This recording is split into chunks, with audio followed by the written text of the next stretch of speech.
To your second question, when you rewrite something, the guiding light, the DNA of it, it has to have two things. An incredibly strong theme that you understand. Like, and even put another way, it's like, why are you writing it? Like, why does it matter? I mean, because if it doesn't matter to you, like if you don't think it can somehow change the world or expose a percentage of the audience to ideas that you think are important or beliefs that you think are important, you're never going to be able to rewrite it without ruining it. And then it has to have a primary character that you completely understand and that you're in love with, because that's the person you protect. You don't protect yourself or even necessarily the project, you protect the protagonist.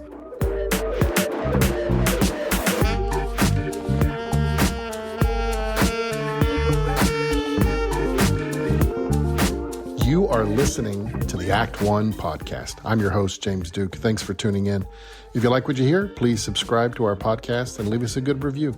My guest today is writer, producer, director John Glenn.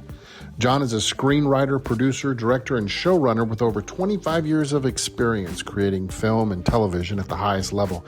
He launched his career in 1999 when he sold his spec screenplay Red World to Jerry Bruckheimer and Walt Disney Pictures. Since then, Glenn has written, sold, and produced original films and series for every major studio and network in Hollywood. And when I say everyone, I literally mean every single one of them.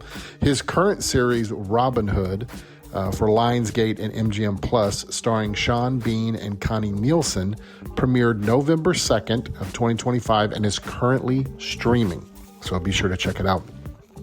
Now, this is actually a special episode of the podcast because this is sort of a sneak peek at our Act One producing and entertainment executive program. This particular conversation with John is actually from our class in November when he spoke to our students on his new show, Robin Hood, that we used as a case study. So please enjoy this bonus episode of the podcast. Why don't we start with the beginning of your career? When did you decide you wanted to become a writer and come out here in Hollywood and start making stuff? Oh, man. I think I always knew I would be in the arts somehow from the time I was young. And I was always drawing and writing my own comic books and that sort of thing. And I was always into music and, films, television, probably very similar to, most of, you all, everyone on the call, on the Zoom.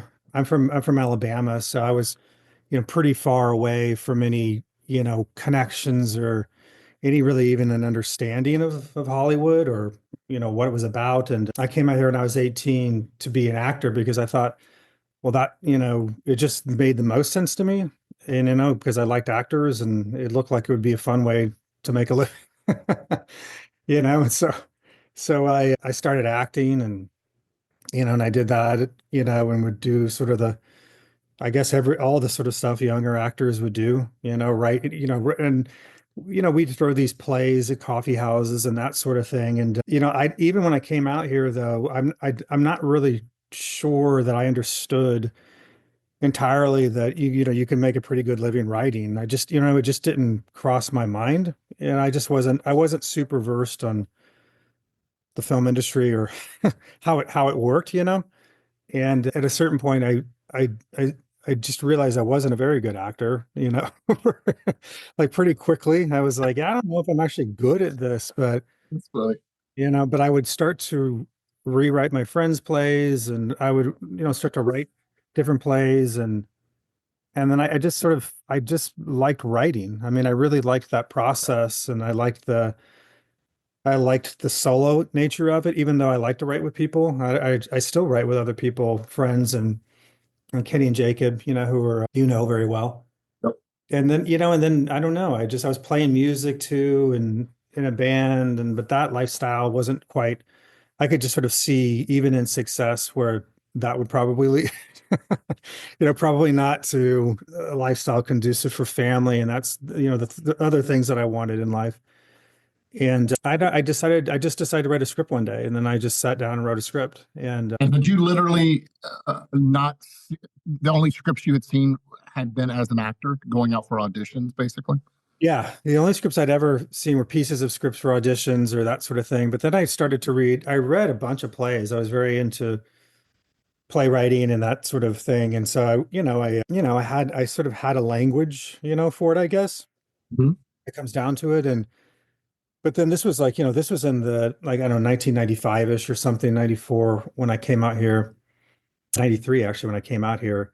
But it was like the mid 90s, and there was a huge, kind of feature spec market, and you'd read these stories. It's like, oh, this guy sells a script for $1 million and this gal sells a script for $1 million.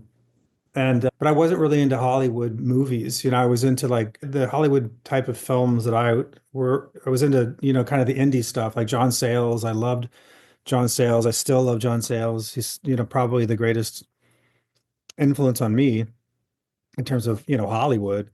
And so I thought, oh, I could do that. I could direct, I can write my own movies and go, get $1 million. And so I did that and I had, a degree of success. I mean, my writing started to get out there and people were responding to it. And I had really kind of interesting people attaching to these small movies. But, I was making like $20,000 for a script, which was awesome. I'm like, oh, wow, I just got paid $20,000 for something I just did, between my, waiting job, And, but I just wasn't making I just knew it'd be tough to make a living doing that. So I was not into like Hollywood summer movies and all that sort of thing. It was kind of the height of Bruckheimer and all that sort of thing. But I decided to sit down and write my version of a huge Hollywood blockbuster movie. And so I went to see every single movie that year. I think this was like 97 or 96, somewhere in there. And I just wrote my version of like a giant Hollywood action film. And it's sold. Like it's sold in like a total bidding war. Which is just completely crazy because it was really, in my mind, I was designing my sellout. Like I'm going to sell out because I need, I was engaged at the time and, It was a cash grab. It was a yeah, cash. literally. I mean, they literally designed, but then so suddenly I was just like, oh, he's this big movie, high concept person. And then I just did that for like 10 years. And I had no interest in television at all. I had zero interest in television. I had no desire to really be in it. And I didn't really know much about it. But a film executive that I'd written a couple movies for ended up going to run a television, a network and talked me into writing a pilot. And I kind of did it as a favor. I mean, I really did. I was like, he really wanted to crack this particular world.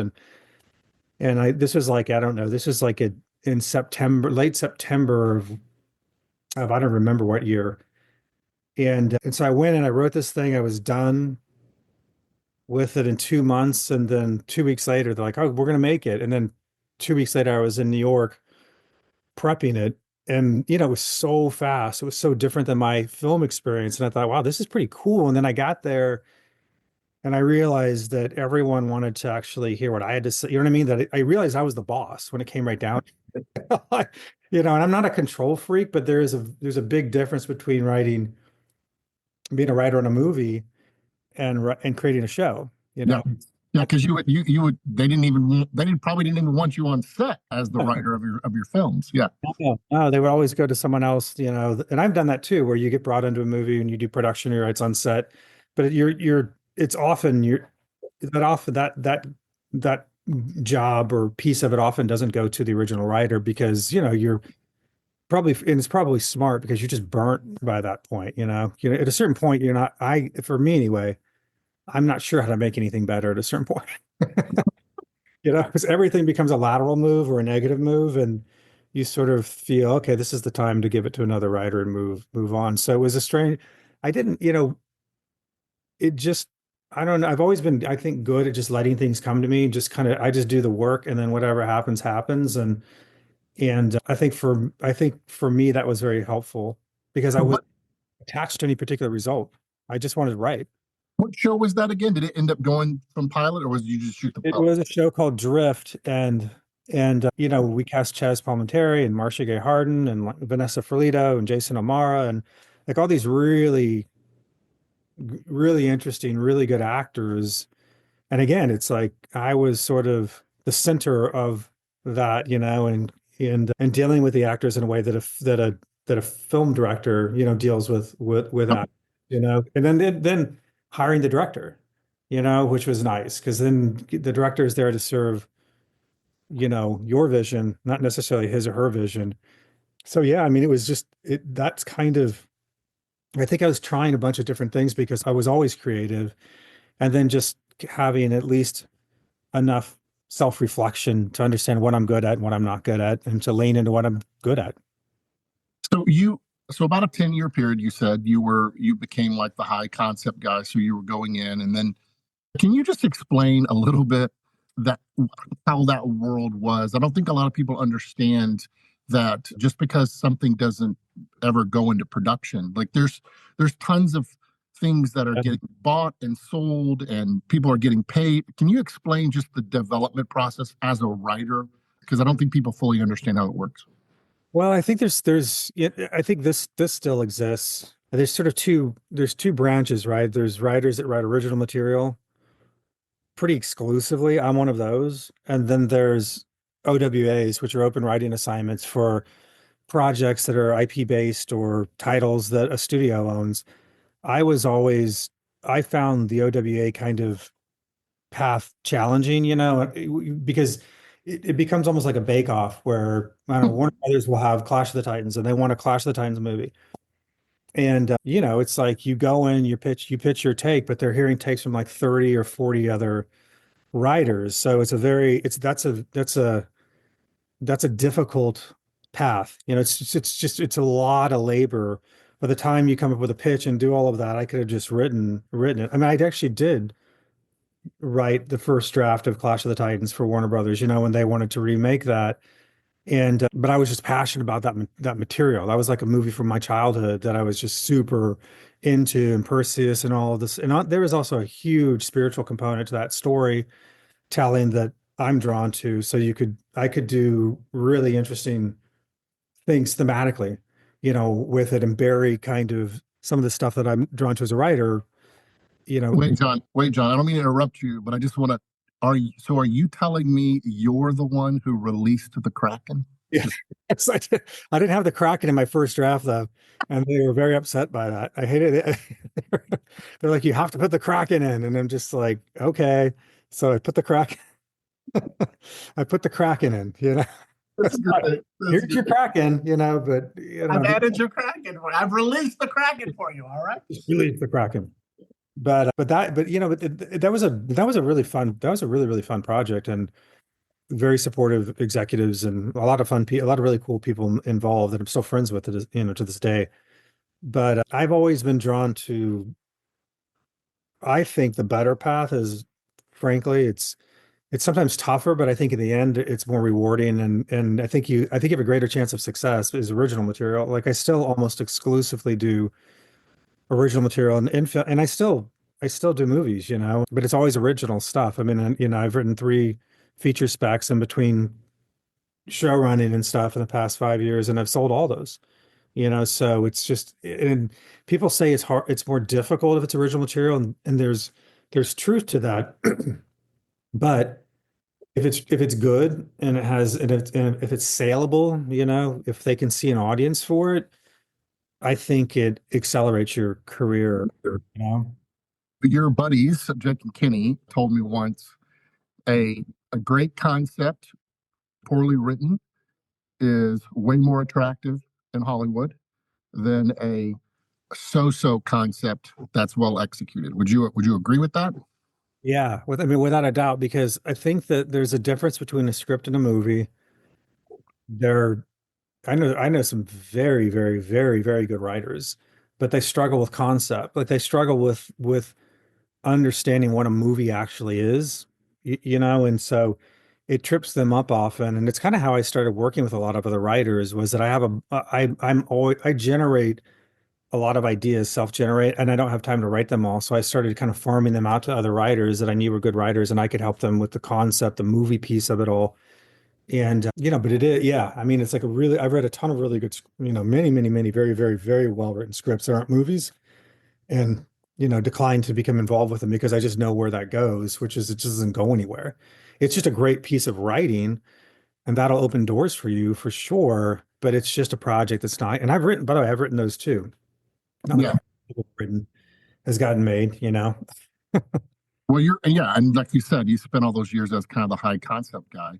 Yeah. In fact, I mean, you wrote the screenplay for Eagle Eye, which was a pretty big, high concept, big budget film. And was that like at the end of that run there, or is that a script you had tinkered with for a while? No, it was that movie got made at the same time the first pilot I wrote got made. So that year, Eagle I got greenlit, and then this pilot I wrote was greenlit at ABC. And they were both kind of high concept. I mean, they're both very high concept ideas. And that Eagle Eye was really Spielberg's kind of notion. He always wanted to do a North by Northwest type of a film where the heroes were being framed by technology. And it wasn't really, and there were some other drafts. I wasn't the first writer on that. I was writing a movie for DreamWorks at the time, and they just asked me if I would, sit out. When they asked me if I'd sit on Spielberg, and I'm like, yeah, well, duh. It's like for sure. Let me check my calendar. Yes. Exactly. And yeah, I cleared anything I had going that day pretty quickly. And he was just talking about it, but you could never find the drafts I think there are three or four other drafts that existed from three or four other writers. One was Dan McDermott, who ended up sharing credit on it because he was the first writer, and he's the president of AMC now, Well, television side. And Dan's a very, very nice guy. And but the problem with those other drafts, I never read them until after the movie got made. Then I went back and read them for fun, but they didn't have a high concept core. They didn't have a real. It was just sort of kind of what was happening in the movie and why it was happening was arbitrary. It wasn't connected to the DNA of there was no DNA there within the concept that justified, the movement of the story. hmm, And I had the benefit of this was post 9/11 when DHS was formed. It's like, oh, let's have there's another gigantic federal bureaucracy and crime. So that was my way into it, is using this sort of the Patriot Act and this sort of federal apparatus of really unchecked power, and so there's a kind of a high concept core based in the real world that made it feel grounded and believable. that's good. I want to get into Robin Hood, but before I do, we have a couple of questions here from our students. So, Shannon, let's start with you. Hi, John. Thank you so much for being here on a Saturday. So Sure. grateful to have you, and congratulations on your recent launch. I have two questions, if that's okay. One is, I write original content, and we had a guest, I think a couple of weeks ago, who had said that is the hardest thing to be doing. So I wanted to get your take on that. And two, when you are in the revision process, specifically when you had a draft that was really resonating, doing really well, and you rewrote to a second draft, and you get to that second draft and you're like, oh, I lost something a little bit, and you want to hybridize those two really strong drafts. I was wondering if you have a process for that, or what your thoughts are within that process to not get lost in terms of the heart of why you wrote that story. Yeah, I mean, I think that there's truth to what, this previous guest, said, that it may be harder. And I think that it is harder, but it's harder to a degree, right? I mean, it's harder to sell original material, but the process of getting to a completed script, and I think writing something that's different and stands out, and that sort of marks you as a writer, like a voice that people want to track. I think it's much easier in that regard because IP they own it, right? I mean, they own all the IP. And so there's all these sort of parameters about if I don't know, they want to remake Rambo. I'm just picking Rambo, right? There's all these sorts of kind of preconceived notions that the studio is bringing into that process that you're already going to become beholden to a degree, versus I want to write my own Rambo. I have this action film that's literally like kind of like an urban Rambo at Lionsgate, and well, now it's at Amazon, but it's sort of an urban Rambo, It's like, and it's completely original material. But when I went out with that like 2.5 years ago, there were multiple bidders that wanted it because it was fresh, it was different, it was it was something that sort of stood on its own, and you could see a way to make that movie and market that movie. And, and so particularly because it was written at a certain budget, it was written in such a way that it could it could cost $100 million, but it could also cost $25 million. So I think Mhm. that that's like as a franchise starter and it's action, that's helpful. Mhm. So I don't know. I mean, I think for, younger writers or whatever you want to call it, I think original material is a much better way to go. I just think you have to write with them the reality of the business that we're in, which is Hollywood. I mean, so you can go write these kind of tiny small films and they may get made. They probably won't get made, but even if they do, they're probably no one's going to probably see them. And then those films are 100% reliant upon a director. I mean, most films are, right? I mean, you have to have a great director, but it's just, I don't know. I'm a huge advocate of original material, and there is now a growing need for it and thirst for it because Mhm. they're running out of IP. Mhm. I think when to your second question, when you rewrite something, the guiding light, it's why what you write has to, within the DNA of it, it has to be, in my opinion, it has to have two things: an incredibly strong theme that you understand. Like, and even put another way, it's like, why are you writing it? Like, Mhm. why does it matter? I mean, because if it doesn't matter to you, like if you don't think it can somehow change the world or, you know, expose a percentage of the audience to ideas that you think are important or beliefs that you think are important, then you're never going to be able to rewrite it without ruining it. And then it has to have a primary character that you completely understand and that you're in love with, because that's the person you protect. You don't protect yourself or even necessarily the project. You protect the protagonist because his or her journey is the thing coupled with theme that makes it important to you, A, but B, that makes it important to anyone else who comes across it, whether it's just a script or it's a film or whatever. It has to mean something, and you have to Mhm. understand what it means, and then you have to Mhm. protect that.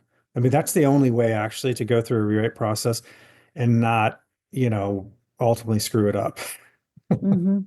Wow, thank you. Wow. You, Shayna. Dan, you had a quick question? Hello, I really enjoyed watching Robin Hood. Oh, Uh, great. Thank you for being here with us. I've learned so much already from you, and I keep thinking in my mind, 2 years ago, I found something original. It's not original, it's a book, but it is original because not often is the author is deaf. Not often we see a producer who's deaf. I Yeah, mean, yeah. I don't want to make this awkward, but I do believe that deaf people and hearing people work together. It's not like I'm thinking all deaf this, deaf that, but I have a vision of working with a crew cast, deaf and hearing, with this book. And it's original and Hmm. it's a period piece. And with my producers, friends, my talent manager, they keep saying the phrase, it's a period piece, it's difficult. Earlier, you said, people say original materials are difficult. I don't want to take no for an answer. This story is close to my heart and I want to make it happen. And now I'm seeing all these period pieces playing on TV, like Robin Hood. Or last night, a movie, Sarah's Oil, was just out in theater yesterday. I saw that. That's a period piece. I'm just curious on your take about doing period piece. Why people keep telling me that it's too difficult to do, it's not realistic. Well, I think that it is difficult. It is more difficult, right? I mean, there's so many challenges to a period piece that you're immediately faced with that you're not. Like if you wanted to write a story set, in I don't know, Los Angeles, right? I mean, it's like, and it's 2025. Then when you point the camera down the street, it can just be the street. It can just be what exists. When you step into period, you have to completely create the world, from the jewelry to the costumes to the furniture to the hair, the make, everything becomes completely different and it doesn't exist. So you have to create it, and then when you create it, you have to pay for it. Right, right. So it becomes a whole other layer. But I think everything's difficult in life. Do you know what I mean? So I'm the same type of person that you are, and that I mean you can't go into Hollywood and take no for an answer. I mean, that's just like crazy. So so you can't take no for an answer, just no matter what. But everything's difficult in life. I mean, life can be very difficult. It's we all know that there are so many challenges that we all face, in our personal lives, whatever, raising children and relationships and with friendships, with, life is not designed to be easy. The world we live in is not, it's not set up that way. So I don't, because something is difficult, it doesn't matter. It's the passion that matters. Like if you're passionate about it and you think it's great and you know it's great, like someone else will, like other people will. And then that was a challenge we faced on, Robin Hood, is everyone is always, that's the first reaction. It's just like people don't want to get into it because they just know there's a whole other layer you have to figure out. But I don't know, you just go figure it out. So that's a good segue into let's talk about Robin Hood. So the, you know, I I've seen Robin Hood. I know Robin Hood. We've all we you'd be hard pressed to find someone in the Western Hemisphere who didn't already know the story of Robin Hood. So let's start with development. Why Robin Hood? What made you decide to? And by the way, we've all watched the pilot. I actually really enjoyed it. I I'm just curious. Where was the impetus of let's go make a? Because you literally just sat here and told us about you make all these original ideas, and then now one of the most kind of famous IPs of all time is now a brand new show that you co-created. So I'm just curious, what was the development process like for the show? Well, I mean, one of the reasons for Robinhood was that it is that what you just said is that everyone in the world knows. I mean, you can go to China and ask a 17-year-old kid in China and an 80-year-old, retiree, what, in the same city, they all know Robinhood. Like around the globe, it's a completely recognizable story that for centuries has been told and retold over and over again. That was the that was a big reason why we decided to engage Robinhood, was because it is free IP. You know what I mean? It's like you're already starting with a leg up. Everyone knows what it is. I mean, the other reason is, for me, I've never felt that it's actually been done right. It always feels somewhat cheesy or kind of silly. It's kind of like swashbuckling, damsels in distress type of a vibe. And I don't think that it has ever been done in a way that feels really grounded and, not necessarily historically accurate, even though I think this is the most historically accurate version that I've ever seen anyway, but it feels historically believable. You know what I mean? So that was a huge piece of it. The other piece is I have a company in Belgrade, Serbia, where we shot it. So I have a company there, and I know Serbia, and I know the landscape. I've worked in Serbia a couple of times, and I knew we could do Robin Hood there. I mean, I knew we could make it look exactly like, whatever 12th century England. And the other reason was I knew we could do it there for a price that is, it's impossible to do anywhere else in the world. So, and I love the story. Like I've always loved this idea of this kind of, this figure, righting wrongs and fighting for the everyday man and woman. But Robin Hood was also strategic as well. It was part creative. I knew there could be like kind of a really more grounded, cool Batman Begins type version of that story with much more interesting, sort of brushstrokes on Marion and bringing Eleanor of Aquitaine into it. I thought could be really cool, and then ultimately seeing Robin Hood in places where you don't normally see him, like in London and Westminster Palace, and as the series goes on, like in the Crusades and in Malta and in Rome, all these sorts of different places. But the other piece of it is that there is a business, you know, component to it, that it fit my business model in Serbia. I mean, right, I mean, it just sort of, I'm right now out with a horror project with Eli Roth, who I met, years ago at the premiere of Cabin Fever, his in Toronto, where he premiered that was his first film. And we're doing Cabin Fever in Belgrade, Serbia, except the cabin is now this kind of grand European hotel, and they get trapped in there and craziness ensues. But that's a smaller title, but that's a title. Eli and I are old friends working together. It's fun to do.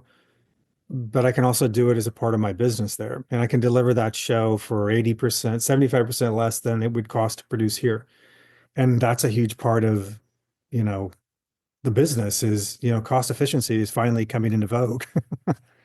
Yeah, I mean, the production value, that was one first thing I wanted to say off the bat is the production value is great. It looks great. The world, I was fully convinced that I was in Sherwood Forest, and I was really impressed. It didn't seem like you had a lot of visual effects. It seemed like a lot of it was practically built. I'm sure you had some visual effects, but I love hearing the fact that you shot it, in Serbia. The when you were, and the pilot's fantastic. I love the end to this story, like you said, the whole Batman Begins. I don't know if you're allowed to say how much you've budgeted all these episodes for, but I'm curious the balance between you, because usually we're talking to producers or creative executives, and I've got now in front of me, I've got the writer, director, producer. I mean, I know you didn't direct the pilot, but I know you directed it. So I've got someone who's wearing multiple hats on one project. What is that balance between I really want to see this on screen, but I only have X amount of dollars? What was that process like for you? Do you end up bringing in your other creative partners to kind of help you make those decisions? And if so, maybe what was a couple of the decisions you had to make with the pilot? Well, I mean, I do, but I mean, I make all of those decisions, I mean, it's I'm the sort of bottom line, and there has to be a bottom line, and it can't be by committee. At the end of the day, I mean, that's what a showrunner is a showrunner is someone that the studios and streamers or networks trust with their money. I mean, that is the ultimate, that's probably the defining characteristic of that job is we trust you with millions and millions of dollars. But the way to get there, I think if you're starting that process on set, you're in trouble. So actual producing starts in the writer's room. For a television show, it starts in the writer's room. It's why I'm very particular about writers in the room and only will work with certain writers, and bring them that closely into my process. Kenny and Jacob being probably the two that I trust more than anyone, because they understand me, they understand the process, and they're actually good producers. And they understand that you're producing in the room. When I'm putting a story, an episode onto a board, I can look at it and say, that's too expensive. Like I know for a fact that I can't achieve that.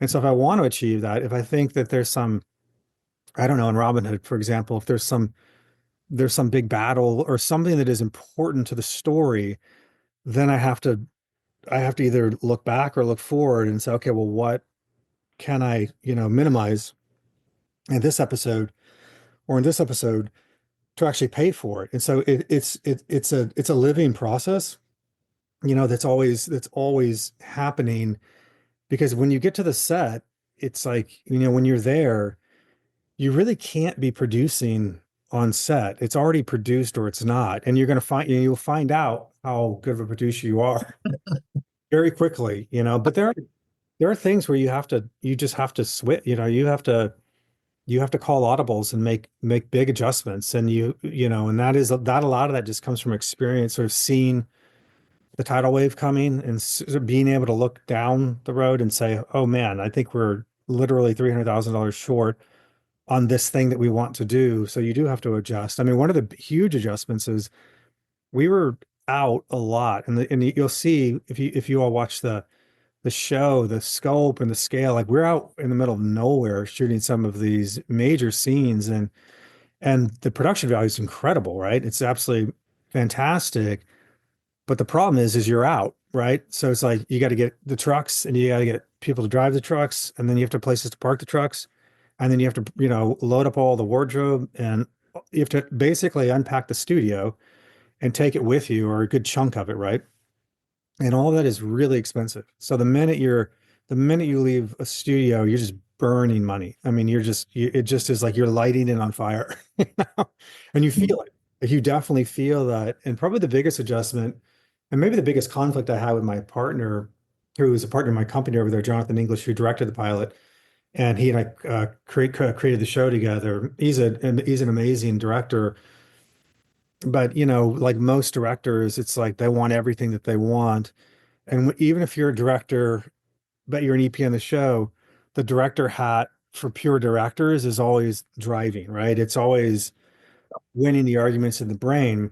And so, one of the big issues that I saw coming was we can't afford to be out in the middle of nowhere this much when there's this, like, 5 miles from the studio, there's, I don't know, 20 acres of farmland that is not the same type of luxury, luxurious, beautiful, amazing, scopy forest.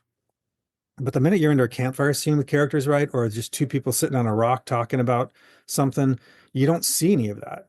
Like, you don't, you know what I mean? It's like you're in here, and it doesn't matter what's back there because no one's tracking that at all. So, I mean, I literally cut 20 days of being out and put them all in this guy's farm. And we paid, and this guy was this, farmer, a really cool guy, and we paid him, like, I think, $5,000 for all those 20 days, which is, cheap. And he's like, oh yeah, and he just had a blast. He loved it. He loved coming out there and, bringing his grandkids and whatever, and we meet the actors, and Wow. yeah, we probably saved, I don't know, $400,000 by doing that, which doesn't sound like a lot of money, but in Serbia, I'm dealing with increments of $5,000 and $10,000. Here, I'm dealing with increments of 75, 150, $300,000. So the moves you make over there, you have to make the moves, but the impact is smaller, but it still equally impacts your production and your budget. So producing starts in the room, and it's like that's how I figure out very quickly if for writers, if that's the kind of writer I want to work with, in particular on television, if they can't understand that, because it doesn't work. It's really smart, and obviously based on a lot of experience. You, I'm curious now about you're developing a show, and television is about characters and relationships, right? It's character driven, not plot driven necessarily. And so, the Robin Hood world, we're familiar with, obviously, Robin Hood, Marion, Sheriff of Nottingham. We've got some iconic kind of characters that fill out the world. What was it like for you when you were sitting down? What characters did you want? What characters did you mentioned, Eleanor, you wanted to either create some new characters or bring some characters in.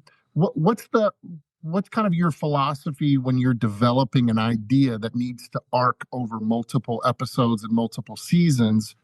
What's your approach to creating characters for the show?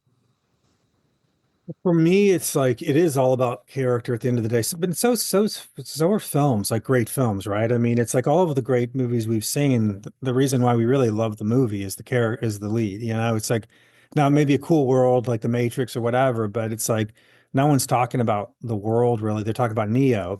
So it's sort of the same thing. I think to understand, if you want to, the challenge of television is that it's long form storytelling. Features are like, okay, I have 120 pages and I'm done. It's just sort of, and that's it. And you just hit the end and fade out, whatever. It's never really quite done in television. I mean, I know where the series ends, and I know where Rob is at the end of the series, but I think to write any strong television characters that are iconic, whether it's like Tony Soprano or it's like Thomas Shelby, you have to understand the sort of the trauma, the Fisher King wound in them. The thing that is the wound, right? Like, what is the thing that hurt the most or open their eyes to something that they can't unsee? Because if you understand that, that's what you have to find first, is what's the trauma there? Like, how did Robert of Locksley become Robin Hood. I mean, it just wasn't by accident, just not he just fell into, robbing people and attacking the power structure of his day. He had to be driven there. I think like all great heroes, they have to be sort of driven there by pain and by something that they're trying to reconcile within themselves. With Rob, it became the murder of his father, the loss of his ancestral home in Locksley Manor, and that home then ironically being occupied by Huntington and his daughter, Marion, which is, kind of an interesting dynamic to play with as well.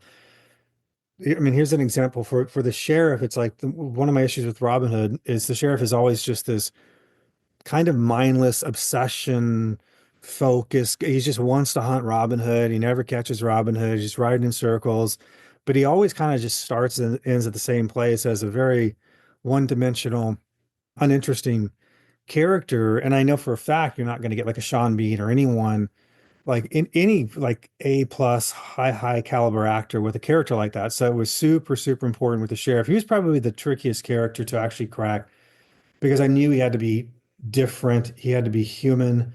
We had to understand in him that he was not psychopathic, that he didn't take pleasure in hurting people or killing. And the sort of the wound for him, the Fisher King wound, was the Crusades. So he's a man who comes from war. He understands what war does. He understands the cost of war. He understands the horror, the bloodshed, like the women killed, the children killed mindlessly for no reason. And that's what he brings all of that in the moment that we meet him. He brings all of that. Sean brought all of that immediately because we sat down and talked like for hours about the sheriff's backstory. And then the other sort of, I think, real piece of that was to give him something that he needed to protect and that he loved more than anything in the world, which was his daughter, and she's a bit of a promiscuous type, kind of running around doing all the, doing things that she shouldn't be doing. But it's like he loves her more than he loves life itself. You know what I mean? Everything that he is ultimately doing in the world of our story is to protect his daughter. And you'll see as the season goes on that his real motive is not to like go kill Robin Hood. I mean, does he want to catch him? Does he think Robin Hood needs to pay for his crime? Sure. But what he's really trying to prevent is war coming to Nottingham because he's seen what war does and he knows what it brings. It brings horror. And once it arrives on your shore, in your home, in your life, in your world, it's uncontrollable. It's like a demon. You know what I mean? It's like you just let a demon out of the cage. So I think you see as the series goes on, you see this really, I think, really, in my opinion, and I say this honestly with humility, but I think it's the most interesting version of the Sheriff of Nottingham that you've seen because he's just very unique, and that's how we got Sean. I mean, Sean read the first 5 scripts, and he was in from the word go. And we had a choice. We had choices, and I think it was because that version no one's ever seen. And it's a great to hear you describe this, right? It's this great setup of these two strong characters that have, clear goals, clear objectives, and then the series is the crossing of them, right? So like that's where and then all the other kind of characters pepper in, right? But if you don't have the sheriff of equal kind of weight of Robin Hood, right, then it loses, right? So that's kind of the joy, right, of writing these episodes is when you can take these two characters that are so driven separately and have them clash, right? Because they're both wanting different things and they're obstacles for each other. Well, and the clash is coming. Do you know what I mean? It's like you understand that it's coming, and there's it's kind of a cliche, but it's true. That's what, most cliches, strangely have truth, but your protagonist is only going to be as interesting as your antagonist, and he's only going to be as formidable as your antagonist, and he's only going to be as layered as your antagonist. So, and I think that's always been an issue with Robin Hood is Sheriff has always been one dimensional, and then that sort of the afterglow of that, it's thrown onto Robin Hood, and he kind of becomes not that interesting. He sort of becomes too clean, too pure, and whatever. And I think with with this version, he goes to a very dark place. He goes to play, he does things that are sinful, that are wrong. I mean, he makes real mistakes, but his larger series arc too is it's a conversion story, which, he didn't pitch this to the studio because it's kind of stuff that makes him, get weird. But he starts as a pagan, it's just, but he's going to convert. It's a conversion story. That's his meta story, is his conversion to Christianity, and this sort of his eyes being open to a better way of achieving goals. Sometimes, like, murder and war, it's like not always the right way to go. And he does end up murdering a man in season one, and he murders him. I mean, it's not a self-defense thing, and it's a tremendous transgression, that weighs on his soul, but that's also the start of his salvation. It's the casting, moving into kind of to pre-production now. The casting is great. You talked a lot about Sean Bean. It's really smart casting. And you might have looked at other people, but I'm just telling you, it's really because everyone loves Sean Bean, but everyone knows who the Sheriff of Nottingham is. Yes. So that pilot episode, it's such a great, I'm just telling you, this is a really good performance by Sean, because you see him make the decisions that you kind of agree with some of his decisions. You do.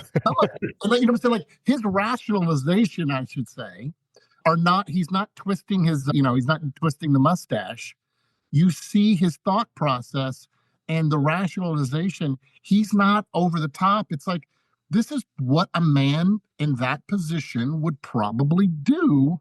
And he's not going to dig into any more of the secrets. He's going to look at what's right in front of him, and he's going to execute his job. And we can't really fault him yet because we love Sean Bean.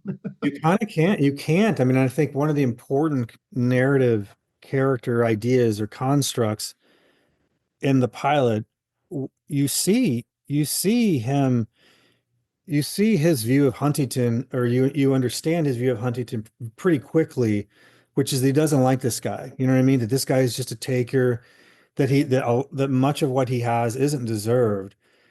And then you also see him in the first scene with Hugh Loxley, Rob's father. You see empathy in him. You see that he sees in a man who's been wronged, and he tries to do the best that he can do for a man that's wrong, not a Saxon, not a Norman, it's a man, it's another human being in front of him. And he says, I'm going to give you this position as a royal forester. You're going to have like a kind of a good life. You're going to have coin and it's something that the Sheriff of Nottingham, a person in his position at that time, would not have to do at all. He could just be like, get the hell out of here. He could just throw him in jail, but he doesn't do that. He shows him respect and deference. And I remember we were shooting that end scene when they drag Hugh into, after he's been accused of murdering the guy in the cell, Lurch. Sean was kind of struggling with that moment, and he came over to me. We were talking. He said, "I don't know. I'm not sure what I'm supposed to be doing." I'm like, "You're hurting. I mean, you're supposed to be hurting." I go, "This is very hurtful, and it's painful, and you don't want to do what you know that you're going to have to do." And so then he goes, "Ah, God, okay, cheers, good." And then and then you see that performance, which I think is absolutely tremendous. You see the disappointment in him and the sadness in him when Hugh screams, "Not my king, it's your king." You just see this, like, it's painful because now he knows what he has to do. He has to, he has to sort of hang this guy, which he doesn't want to do. He doesn't want to do it, and so you see an actor like Sean, a character with that kind of power, an actor with that kind of power, and you put them in a situation where they have to do something they don't want to do, then you often find magic in performance. By the way, I couldn't find his name on IMDb, but the actor who plays Rob's father, it was a shame. I'm not, no spoilers if anyone who hears this later doesn't know what happened, but hopefully he can come back in some way. He was brilliant. Jack Patton as Robin Hood. he's great. I have to say, and I want to be careful with how I say this, but with lots of shows like this that's going to have action, look, I'm just going to say it. Sometimes the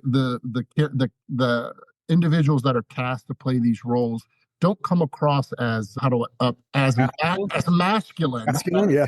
as Like an masculine. actual man. Yeah, yeah. As you admit, the modern man that gets cast in some of these sometimes doesn't quite hold the weight. Jack seems great. This is great casting. Like he seems like a guy that guys want to be, and a guy that girls want to be with, right? Like that kind of. Tell us a little bit about looking for him, finding your lead there. Well, it's something that I've always leaned into is, I mean, I love women, right? I mean, I love the power of women, the mystique of women, the capabilities of women. I love men, I love real men. I love masculine men. I love strong men that, it's not so, everything's so cut and dry, binary ones and zeros, but there's a difference between men and women, and that's okay. I mean, that's like, I don't know when that became not okay, but I cannot stand like the sort of beta qualities in a lot of, men. And so that was the number one thing. And I'm very vocal about this in Hollywood. But it's changing. Finally, it's changing back to normal stuff where it's like, oh, it's okay if we like women that are like women and men that are like men. Like that's okay. But the number one quality was like I felt like you had to have a lead that was masculine, like a guy that you felt like has been punched in the face before, that has, and Jack is that guy. Jack is one of the sweetest, kindest, human beings I've ever met. I'm not even saying that. He genuinely is, but he's an alpha male. I mean, he was gonna go pro as an athlete. I mean, he's a tough dude, he's been around, he was raised without a father. His grandfather basically raised him. He had a very tough childhood, very loving mother, but he had a tough go of it, and sports was his escape. But before he was going to go pro, he injured his knee, blew his knee out, and it kind of ruined his career. And he fell into acting. He had no desire to be an actor, just fell into it as a way to fill his time. He didn't know what to do with himself, and but he had that masculine quality from the word go, like you could sort of see yourself and, following a guy like this, or sort of listening to a guy like this. And I think with Lauren, who played Marion, she to me embodied so much just kind of amazing femininity, and the power of that, the equal power, it's like those things are very different, but they are equal. I mean, obviously in my opinion, it's like we were designed, you know what I mean? It's like, men and women designed to come together to create something better than we are as individuals.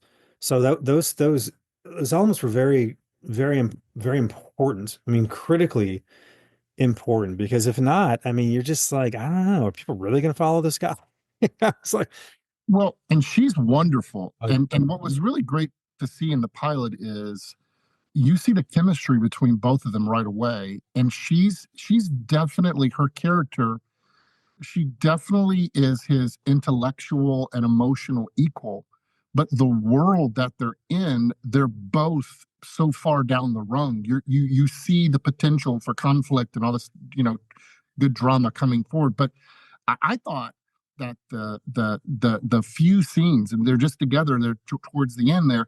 I thought there was great chemistry, and that's got to be fun to find that in the first episode, right? yeah, incredible chemistry. It's like we flew. She's from Liverpool, so she's only a few hours. I don't know, whatever. She's like a 45-minute plane right away from London, and we flew Jack and her and a couple other people. I always knew it was going to be Jack and Lauren. Like from the moment I saw him, that was it. It was not a conversation. But to cast two unknowns is very difficult, incredibly difficult. It takes a lot of, frankly, like skill and polish, you got to keep the powder dry. You have to be very smart, now we'll say Lionsgate and MGM were super supportive when it came right down to it. But that was not easy. But the thing, in a chemistry read, we flew them to London for a chemistry read, and Jack read with three other Marians, and there were a couple other Robs and blah blah. And so, but the thing that Lauren had, and I always knew it was going to be Lauren because I could see this in her. She had this quality where she can ground you. You know what I mean? She could ground you because Jack is like a live wire. You know what I mean? He's just like he's like this Australian. He's like part Crocodile Dundee and part Steve Irwin or some shit. You know what I mean? Like he's just like a crazy dude. I mean, but and so he's just so like you feel like he's going to explode. I mean, half the time, which is where I think that magnetism. I think the audience is, and in testing and that sort of stuff too. People are just so drawn to him. So men and women are just so drawn to him. But she like could just ground him, and you see it the minute they're next to each other. And we're in a room like the size of my office, and it's like they're just right there, and you're filming them doing the scene, and she would just touch him, and he just, she would just settle him in and catch his eyes, and she would force him to hold her eyes, and it speaks to her power, like the nature of the power within this young woman. She's incredible, and she's so lovely too. Such a wonderful person. And so then when the studio network saw the chem read was when I was like, okay, Yeah.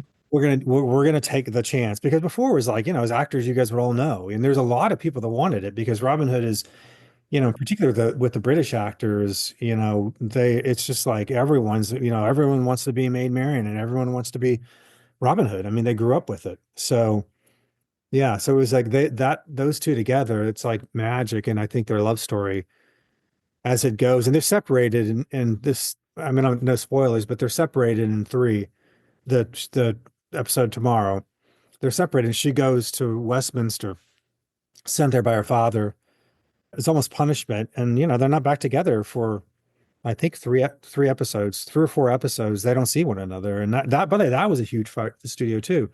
They're like, oh, they have to be together. I'm like, no, they actually don't have to be together. It's like, that's kind of the whole, it's going to make the audience want them to be together, and then they can pine for one another. And, so yeah, but it's just that finding that energy, that energetic quality with skill, it's not easy. It's got to be fun to find really good actors and be excited about, you get to write dialogue and you get to visualize Oh yeah. scenes with these guys and how good they are. Let's take a question from Patrick. He's live from Sherwood Forest, John. I don't know if you can see him. Right on. Derby in Sherwood Forest from Right. the image gallery I could find. John, thanks for being here today. I love the pilot. You mentioned a little bit about the Anglo-Saxon religion and kind of Robin's conversion to Christianity, which is interesting because in the pilot in episode 2, I'm not sure if I want that yet. And I'm coming at this from a Christian filmmaker perspective. Right. But that element of it, the forced conversion aspect of Anglo-Saxons having to adopt this new Norman religion was just so interesting. And it really drew me through those episodes. I was very excited about it. I was curious about how much research goes into that, going back to, Anglo-Saxon religion, the Norman conquest, and when you knew that was going to be such a driving force and a touch point of so many of the characters in the story.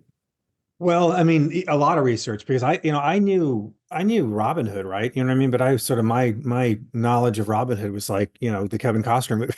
I was like, I mean, I didn't know a ton about. I mean, I'm well read, and we're writers, so we all read and we love history, and so I knew a little, I guess a certain level, right? But I had to read tons of books, and we went all the way back to the original ballads. I mean, most of our understanding of Robin Hood comes from the 20th century. It's sort of the movies of, it's Errol Flynn or whatever, and Yeah. a Disney movie, whatnot. So we went all the way back and really started to read kind of the first mentions of him in historical texts and in these ballads and that sort of thing. And then I started reading about, King Richard and Prince John, and he becomes a king as well, and Eleanor of Aquitaine. And so a lot of that stuff was happening around the same time, and so it felt like a really interesting opportunity to sort of bring those worlds together in a real way, and that's what starts to happen over the course of the season. And in this conversion story, it's slow, you know what I mean? It's a very slow burn. Like he doesn't just convert to Christianity, I mean, he's going to fight that. I mean, he's very committed to his sort of pagan, kind of Gada, forest worship stuff. But in my mind, like even Gada God is an angel. Do you know what I mean? She's not some mystical forest spirit because I don't believe in mystical forest spirits, but I do believe in angels, and I believe there are times when they intercede and maybe, make themselves, make us aware of their presence, and they're bringing something to us. And so that, somewhere along the line, it's his interaction with Tuck. Tuck comes in episode 104, played by another phenomenal British actor, and it's a slow burn. It's a very, very slow burn. But I think it's a really interesting story to be able to tell. I think the challenge too is just not making the church sort of just the typical, here comes the Christian church and they're such bad guys, because, you know, everyone was a good guy and a bad guy back then. Things weren't entirely, I don't think everything was just so clear in that type of a world. I mean, that's a world, talk about real, based upon real power, and sort of, an infraction back in that day can get you killed. You don't get a parking ticket.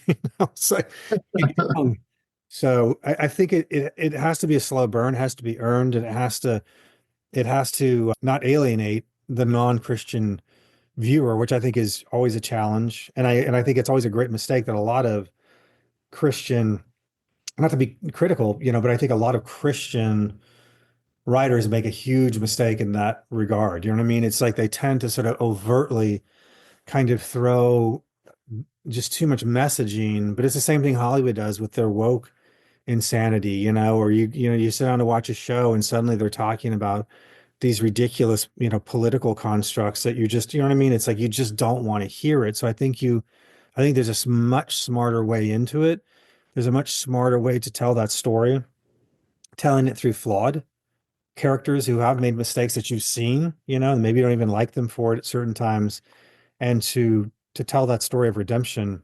I think it can be, I don't know, I mean, I think it can make a difference to certainly to like a Christian viewer, but the goal, of course, is always that do you spark an interest in like a non-believer out there, and does that lead that person to some type of self-discovery that might lead them, towards a more Christian perspective. And that's kind of, and I do that in everything I write. I can't remember anything I've written that doesn't have some thematic, some code of theme, built into it, that, that is an exploration of that. That's good. Thank you. Justin, you had a question. Go ahead. Yeah, so I was wondering a bit about the process of developing this, like when you first had the idea and pitching it and taking it out. Did you have just several episodes written, or was it just a pilot at first? And then also, how much research did you do with, I know you're familiar with the Robin Hood story, but did you go back and watch some of those other ones, even if you had critiques of them, or reread things or anything like that? Well, the process was, so this project in particular was as much about the story, the characters, Robin Hood, as it was about this business that I have in Serbia, right? So we wrote 4 episodes, but we didn't share 4. We just shared the pilot in episode 102. But I did the budget, I did the pilot budget and a full series budget, and had this production plan, and I've worked in Serbia and Belgrade, so I understand it there, which gives them comfort. It's not like it's just, oh, let's just go to Serbia. This is an incredibly risk-averse business, so you have to kind of find ways, even in the pitch, right? Even when you're going in the initial stages of development, to assuage their fears and to, signal that you understand the risks, that are, and that you've already sort of accounted for said risks. So the development piece of it was, starting this business with Jonathan English over there, identifying, okay, what's the first project we're going to go to the town with? And we had Cabin Fever with Eli kind of on deck, but I just didn't think Cabin Fever was the best first choice, when it came right down to it. And timing was a piece of it. And, so we went out with it's as much a piece of business as it is a TV show. It's like, this is a show that's going to look like it costs $10 million an episode, and it's going to cost 75% less than that, And that's very appealing to any studio or any streamer because they understand that for the cost of one episode of Stranger Things, they can get 10 episodes essentially, so they can have an entire series.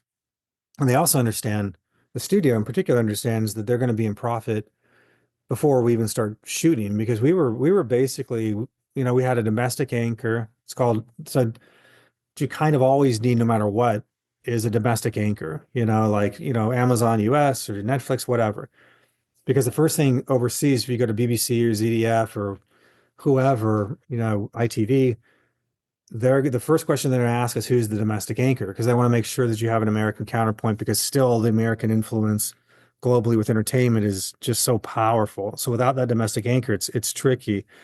So we went with with MGM Plus, and they licensed it, per episode from us. And so their licensing fee per episode didn't cover the entire budget, but it was close. So we only had to pick up a few $100,000 more, and then we sold to, I forget who. It ended up being at MGM Plus International because they outbid BPC. So just with those two pieces, we were already even. And then we owned the rest of the world. So we controlled, so then we went to MIPCOM a month ago or 6 weeks ago, I can't remember when it was, and sold the rest of the world. So the show was in profit. All of the risk was mitigated before we even started shooting. Like we'd cobbled together from two sources basically the budget of the show. And so everything else was essentially profit that you don't spend on advertising, marketing, that sort of thing. I didn't, it's weird. Like I deliberately didn't go back and watch any of the Robin Hood stuff. I have fond memories of the Kevin Costner, version of course, seen the Errol Flynn version, but I just didn't think it'd be helpful because, my approach to it was completely different. It was just a completely different, or it was an origin story approach, and I don't, that to me, I don't know a version. I can't remember a version where there's ever been an origin story. You kind of sort of anecdotally, in an anecdotal sense, understand, I don't know why he's Robin Hood, but you don't really understand it. Like you don't really feel it. You don't experience it. You're not there with him. And so most of the inspiration was really about trying to understand how can we bring real history into it, because where the show ends, which I think you always have to know, is it ends with Robin Hood standing beside King John, Prince John in season 1, when he signs the Magna Carta. You know what I mean? So it's like, which was really the first document that sought to protect individual rights. That's cool. That's cool. That's really cool. This whole story ultimately is like, and I think you have to have all of these kind of multiple dimensional concepts going on so it's an origin story, sure, about Robin Hood, but it's also an origin story about the Magna Carta. And it's an origin story of the obsession. Where does this obsession that the sheriff has for Robin Hood, where does that come from? So we're telling that he doesn't have full, I'm going to hunt and kill Robin Hood until the end of season 2. And I just broke season 2. And by the end of season 2, you fully understand why he becomes this legendary, iconic figure obsessed with, and that's his story in season 3. It's just old-fashioned sheriff. I'm going to find you and I'm going to kill you. And of course he doesn't, because it's Robin Hood, because Robin Hood can't die, I mean, because then there's No. So How many episodes do you plan per season? 10. 10. So 10. Oh, that's good. That's good. Yeah. Eliza, you had a question? Yeah, it was more of a comment about just like the Anglo-Saxon mysticism with Christianity. I don't know if you've read That Hideous Strength, but like how C.S. Lewis handles it, I thought is interesting and similar to what you were saying. Yeah, I mean, I've read all of, Lewis's stuff, and I'm obviously influenced by a lot of, Christian apologists, Christian thinkers, and from the time I was a kid, it just is something that motivates me. But yeah, I mean, I think that, I definitely take, borrow stuff that goes through, you know what I mean, that comes through me in terms of ideas, right? I mean, it's sort of like, I mean, if there's always some sense of something that was written before me that finds its way onto every page I write, you know. But it's almost always thematic. It's not words characters are saying, or you know, or it's thematic. It's like it goes back to that thing that we talked about earlier, which is like, why are you writing? I mean, like, why are you writing this thing? Because if you don't know why, you shouldn't write it. And it doesn't mean that doesn't mean that you're not a writer.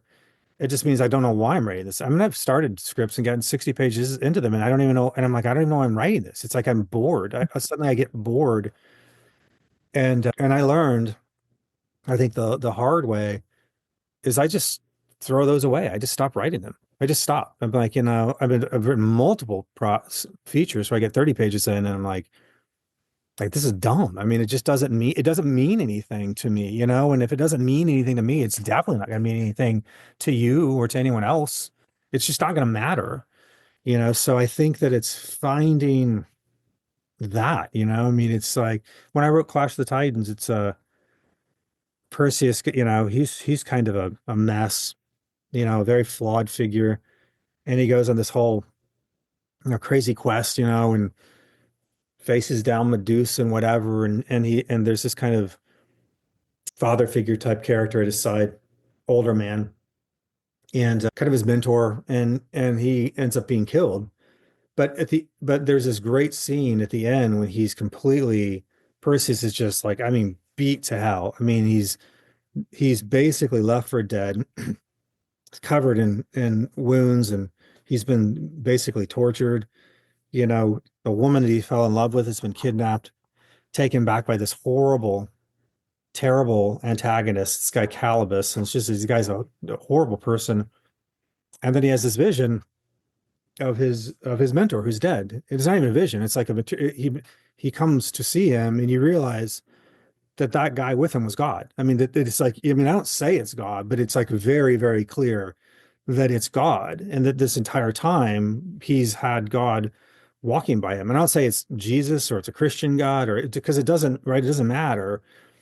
And I remember like the studio execs just absolutely flipped out over that when they read, they just loved it. They're like, oh my God, it's just like, you know, and it's kind of the same with Gada in Robin Hood. It's like she's presented as, ooh, she's this pagan, whatever, and she's walking, you know, but to me, she's an angel. I mean, you know, she's been sent to help these people and to in some way bring them, you know, closer to what I think is the truth. And so that's like that's why I wrote Clash of the Titans, was that moment. I wrote that whole script for that moment. And then everything became about serving that moment and getting that character to that place where he got back up off the ground. You know what I mean? And it's like, and he you know, he got back onto the horse and he literally goes back to face an entire army alone. But I mean, literally alone. And so it's a really, really powerful moment. And like, and I could still say, like, that's why I wrote that. That's why I wrote that script. There's no other reason. That was the only reason. You know, I didn't care if I get paid. You know what I mean? They could have paid me they could pay me anything. I remember when I found out how much I was going to get paid for it. I was like, I remember somebody, I go, they don't have to pay me that much. You know what I mean? Like, I don't, you know, so that's that stuff. I mean, yeah. And that all comes from, I think, just, you know, we probably all have a lot in common in terms of our backgrounds and what animates us, you know, or is important to us. And so I think finding that is really important too, because I think you get into the dog days of a script, like, you know, even me, I've been doing it for 27 years, and I've sold almost 80 projects, film and television projects, but I still have two things that happen to me. I look at a blank screen and I think I'm a fraud. I'm just like, how am I actually going to fill these pages? And it's kind of intimidating and scary. And then I get halfway through it and I'm like, you know, it's still intimidating halfway through, because I don't know if what I've done is right. And I don't know if what I'm going to do is right. And that's where, for me personally, like I always I find God in those moments, you know. It's just sort of like, I just kind of close my eyes and just say a prayer and move through it. It's really good advice. That's actually great advice. Let's talk a little bit. You've already talked, you know, obviously about some production, but I'm just curious about just some of the specifics. So 10 episodes, about excuse me, how many days are you shooting per episode? I know the old school TV way, the old broadcast 22 episode was, it was like every 8 days, and there was like always, there was either an episode being written, being shot, or in post, and it was kind of like you had to keep that machine going. For you guys, are you doing anything like that, or is everything all written? Is the cake baked before you even start shooting is episode 8 written and all good before you even start shooting the pilot? Or and then how many days did it take to shoot each episode? Just curious about your thoughts on that. Well, we had a particularly challenging schedule because there were 3 or 4 people that wanted it, and the reason we went with MGM Plus is they would give us 10 episodes. And so if you're gonna, I mean, it requires the same amount of work to build and prep and shoot 8 as it does really 15 when it comes right down to it, because the only difference is the writing, right? That's the only difference there. So MGM Plus would do 10, and I'm like, I'm just going where there's 10. We could have gone to Amazon. It's still Amazon in a way, but Amazon and Netflix are pretty committed to 8. And and so it's just financially better for me to do 10. And it's there's just, the workload is not that different. This was a little bit different in that so the head of MGM Plus was like, I'll greenlight. He called me and said, I want to greenlight this. I'll greenlight it if you tell me you can deliver it. We sold it in July of 24. And he said, if you can deliver it in the third quarter of 25. And I said, oh, Dad, don't worry about it. Yeah, 100%, which honestly was, I don't want to say it was a lie, but it definitely wasn't the truth. Definitely not the truth. So it's a little bit like, you don't want to lie, but the reality is, if I'd said no, I said, oh, it's tough, because the reality was, it's more like first quarter of 26 would have made a lot more sense. But the minute you do that, your show can go away, right? I mean, it's like they had a window, they want something for then. So we started prepping, soft prep, in August of 24. And we didn't start building till the end of October, and we were shooting February 17th. So we only had 4 scripts written when we started.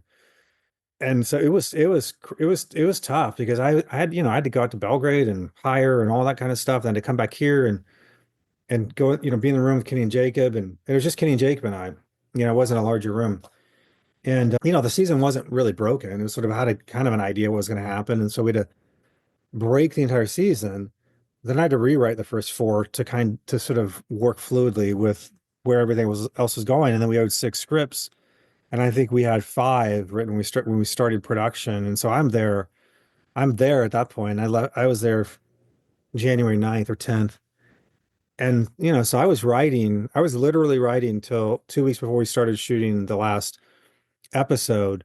Now, the way that from a production perspective, like, most network shows are like 8 days, and it's kind of, that's tricky, but it's less, there's I don't want to say there's less to, but CSI or whatever, it's like, that's a different show than Robin Hood. It's just, that is more kind of about what happens next, right? It's like, it's a mystery, it's this, it's whatever.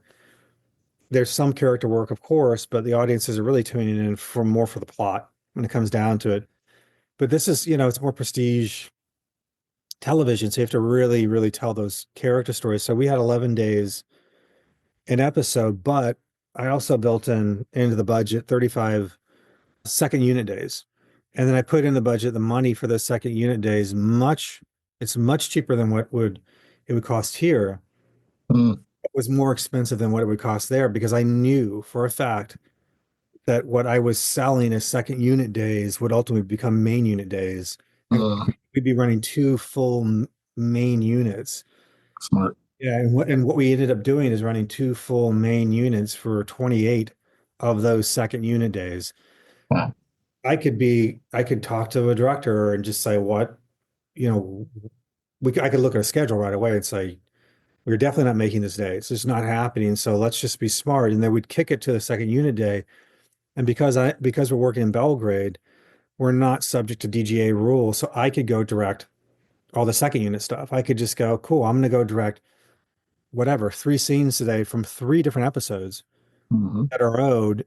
And you can't do that here because the DGA restricts you from that, right? Here, and I'm DGA, so here, no one can direct an episode or a scene in a film that I'm directing. No other director can come in and do that.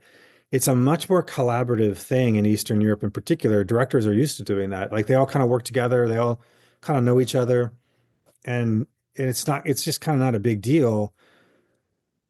But it enabled us. That's why, and you'll see as even when you get to Westminster, the scope just it expands, it expands. It's a huge world, but we were able to do it because of that type of planning, But that has to be really, really thought out, and you have to plan it. And we can make assumptions. I can make assumptions as a showrunner, as a producer, on those first four scripts, and almost tell you the sort of needs, the production needs of 5 through 10, and then so I could make assumptions, and I knew that I knew we were going to have to find ways. I didn't want to go to the studio and say we need 14 days per, because what you're doing then is you're adding 14 days would more like, so that's 30 more days. That's essentially 7 more weeks of studio rentals, studio space, trucks, blah blah blah. That's a different conversation versus, oh, we just have these second unit days for action. They're like, oh, cool. Yeah, action. Yeah, it takes time. But the majority of that second unit stuff was devoted to character scenes, which is kind of wild. So it's all there. You just learn that presentation matters. Yeah, yeah, and the flow of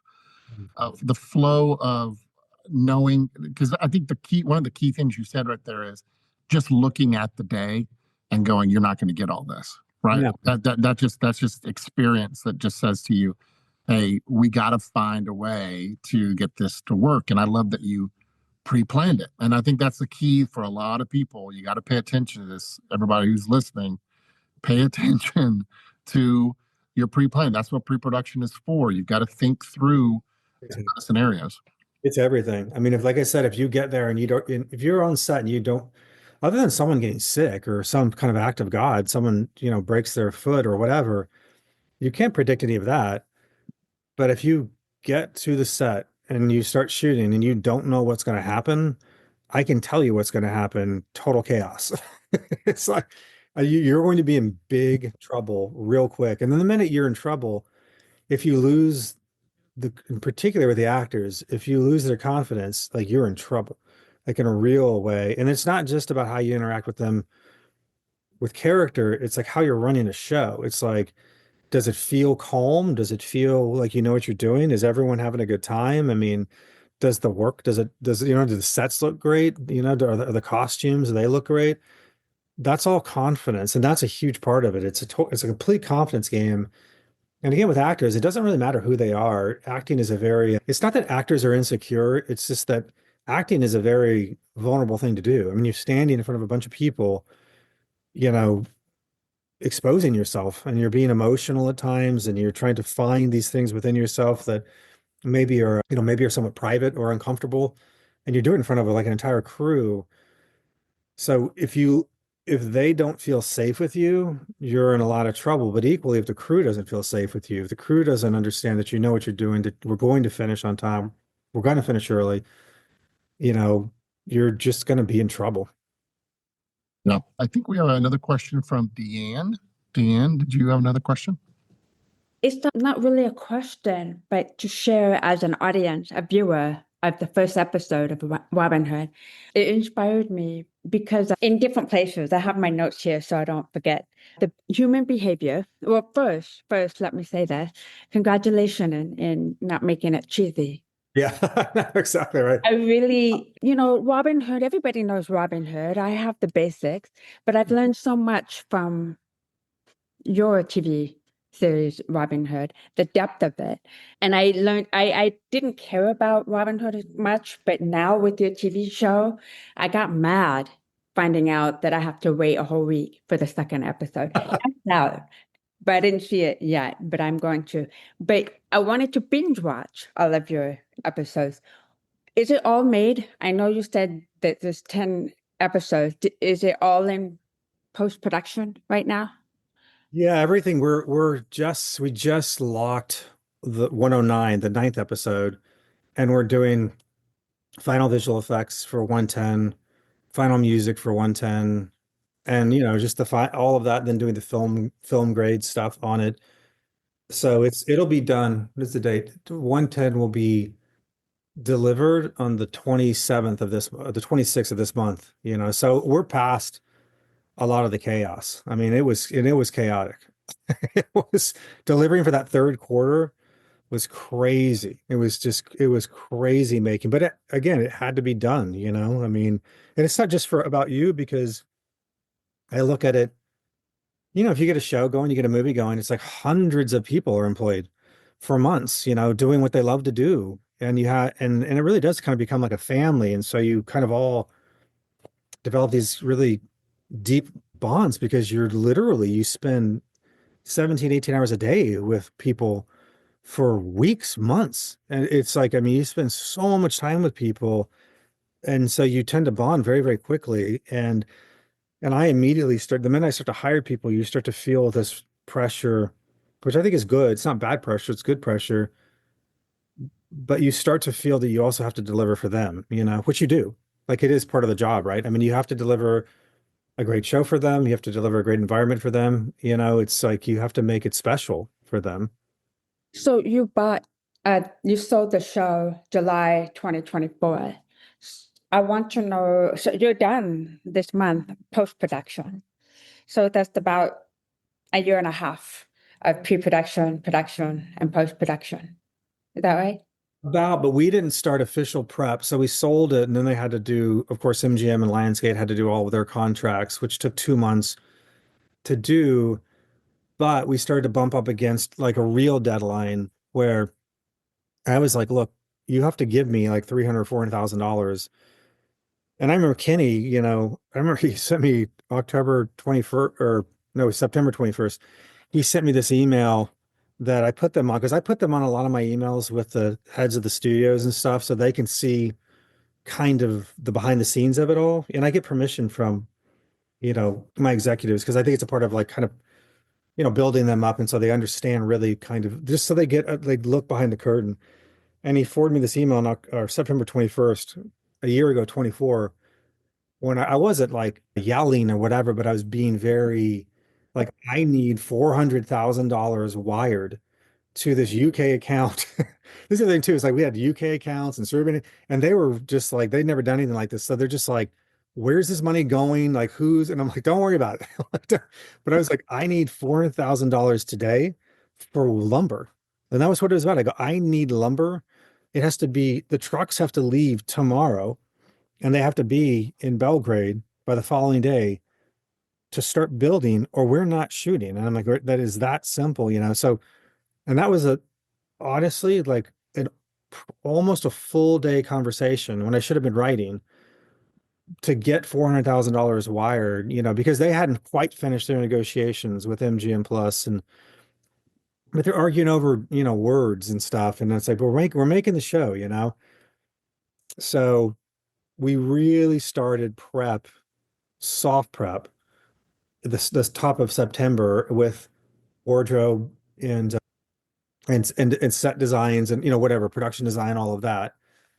And then those people were working for free for 3 or 4 weeks because we didn't have the money. But we're just like, but we had to start, and they were cool enough to just jump in, but and then we moved into the studio, and we were even paying for the studio. We were like moved to the studio in Belgrade and just told the head of the studio, where we shot, PFI Studios, like, we have to get in there now to start working. And they're like, all right, cool. So they let us go in there for a month for free.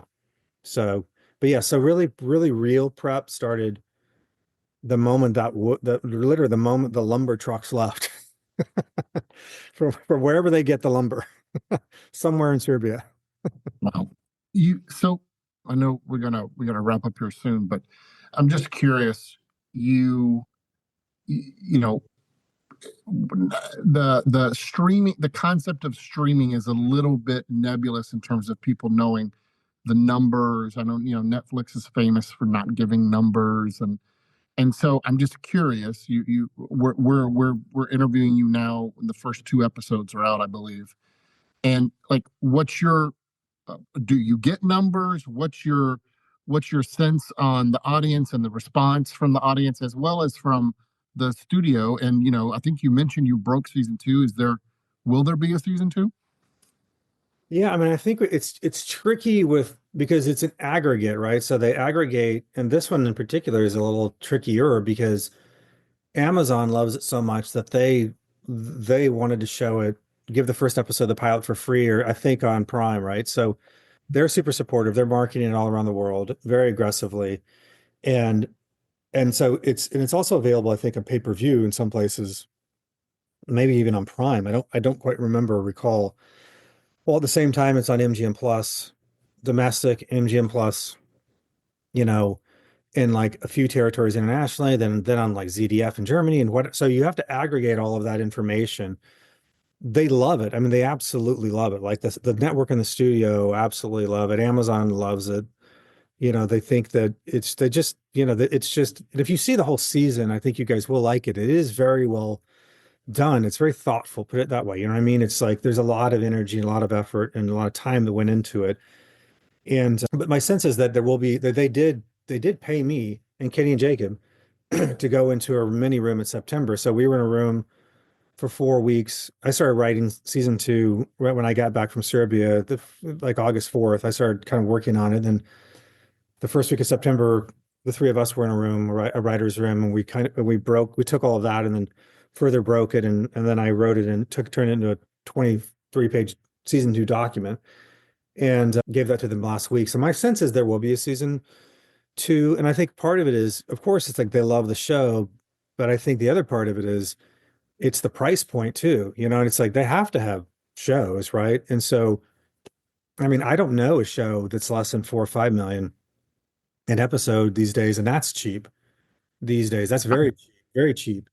Yeah, I just read that HBO Max was looking for, they called them procedurals or something, which is their hit. No, it's a prestige. It's a combination of prestige procedural. Yeah, and because of the pit, and they're capping it at 4 million an episode. They're like you got to break. Which you and I remember when that was unheard of. I remember hearing about, I think it was Star Trek: The Next Generation or something, was the first $1 million an episode TV show. Or something kind of crazy. And now, like you said, that's on the low end now. 4 million is on the low end. And so if you can bring a show in under 4, that's a huge, huge breakthrough per episode.